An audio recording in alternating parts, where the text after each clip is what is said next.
back at it again with another video for you guys. Today we're going to be going over my youngest son's dirt bike. This is the second bike that he's had since he started riding. He started off on the CRF50 by Suzuki, and then we wanted to get him on a bike that we could get out on the trails and actually can climb hills with. We were in between the CRF50 from Honda and the Yamaha TTR50E. We elected to go with the TTR50E because of the e-start, and we're going to get into some of the pros and cons about this bike versus the CRF50, and we'll kind of get into that. Alright, so let's get into some of the details here. When I got this bike, it was a little hammered. I think I overpaid for it too. It's a 2006 TTR50E that I paid $1,200 for. The reason why I went with this because it was electric start, and my youngest is he's 6 now. When we got it, he was 5, and he just didn't have the ability to kickstart the bike. So I'm like, hey, let's go with e-start. Well, that has its pluses and negatives. So first of all, there's a key. It's like a lot of the air-cooled 4-stroke Yamahas. If you leave that key on, it kills the battery. So that's something we've ran into a few times. And then also, unfortunately, the way these bikes come jetted from the factory, it's jetted more on the lean side, I would imagine, for emissions. So a big problem that I had is we would pretty much kill the battery trying to start the bike when it was cold, if it hadn't been ran that day. So that was a problem that we ran into. So what I did to mitigate that is I got the Tusk cold start jetting kit, which essentially bumps both the jets and the carb up a size, and okay, it solved that problem. But after that, it started fouling plugs. So if you do that and you run it richer, then you got to run a hotter plug, or you got to clean the plug pretty regularly. So that was one issue that I discovered. And then also on these bikes, there's a design flaw that if you look at the airbox, essentially the fuel overflow, I would imagine, again because of emissions, went right into the airbox. So what that would do is that would make the bike run extra rich. So if you tip the bike, fuel gets into there, and now you're having issues now because you got fuel in the airbox.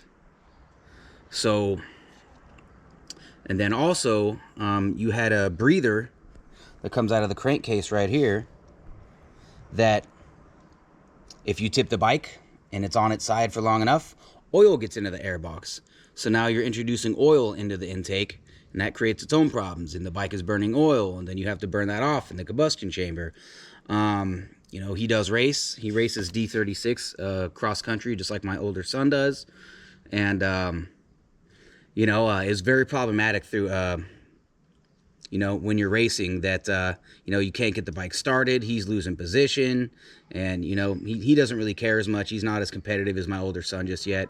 But for me, it's super frustrating because I'm putting all this work to get this bike to work on race day, and then one tip over just ruins the way the bike runs for the rest of the race, and it's just super frustrating. These Yamahas, they're decent bikes. They're built well. I just feel like there's some inherent design flaws.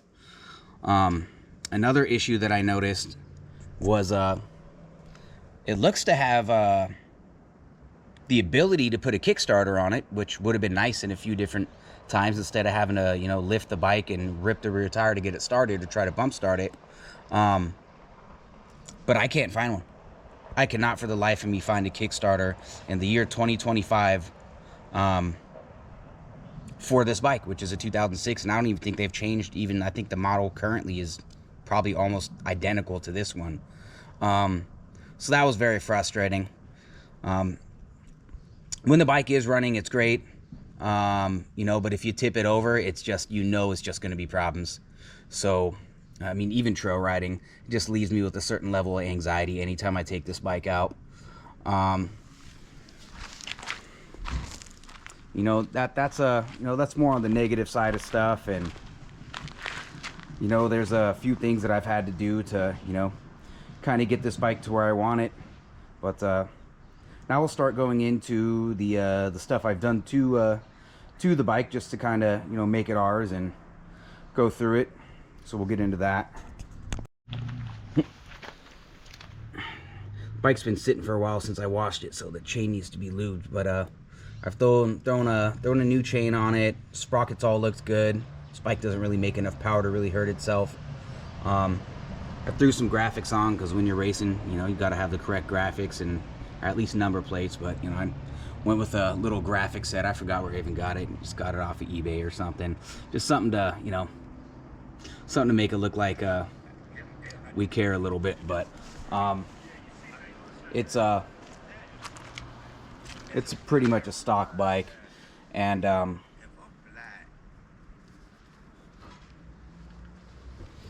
we also threw on some ODI grips on it. I got ODI on all the bikes that I run. It's just my preference. Another thing here is sometimes this has issues and comes out and doesn't appear to be broken, but just does weird stuff sometimes, especially if you drop the bike. I also put an hour meter on it just so I can keep track. So for the gear, for the motor oil changes, you know. But yeah, I mean, the bike's pretty much stock. I mean, I threw new tires on it, threw some Dunlop tires on it, and I think on the rear I got the MX53, and I think on the front I got the same. Yeah, I think I got the MX53F. But yeah, I don't know. I'm kind of conflicted on whether or not I would suggest this to anybody. I just think if your kid can kick the bike, I think the CRF is just a better bike, hands down. Reliability, less problems. My oldest son had a CRF50 and we never had issues. Never touched the carb. Just changed the oil, cleaned the filter, you know, lubed the chain, and you know, everything worked pretty good. But this bike is just I don't know, it's just been problematic. I don't think I would suggest this bike to anybody looking to get a bike in this category. It's just been headache after headache, especially if you're racing. It's just a headache, and I have anxiety every time we take this bike out on the trail, because if he dumps it, and he's 6 years old, he's gonna dump the bike at some point. Then I gotta worry, is the bike gonna start again? So, and then you might kill the battery trying to start it, because these batteries aren't that big. They don't have a lot of juice in them. You got a narrow window to start the bike, essentially.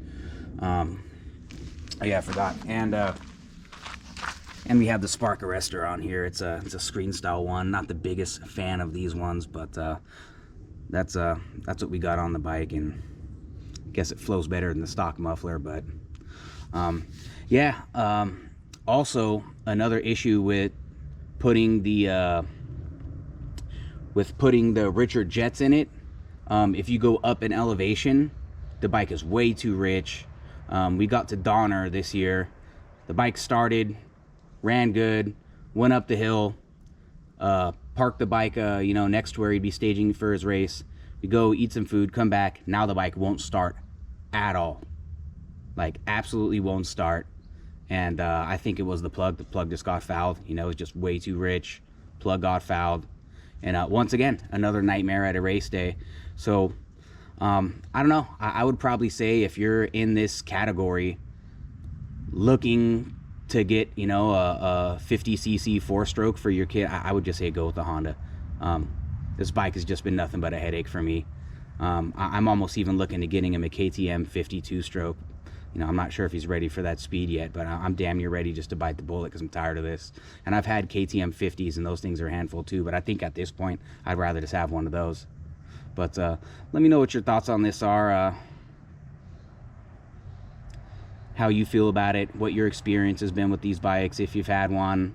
And you know, maybe I just got a bad apple. But yeah, let me know your thoughts. Make sure to like, share, and subscribe, and I will see you boys on the next one.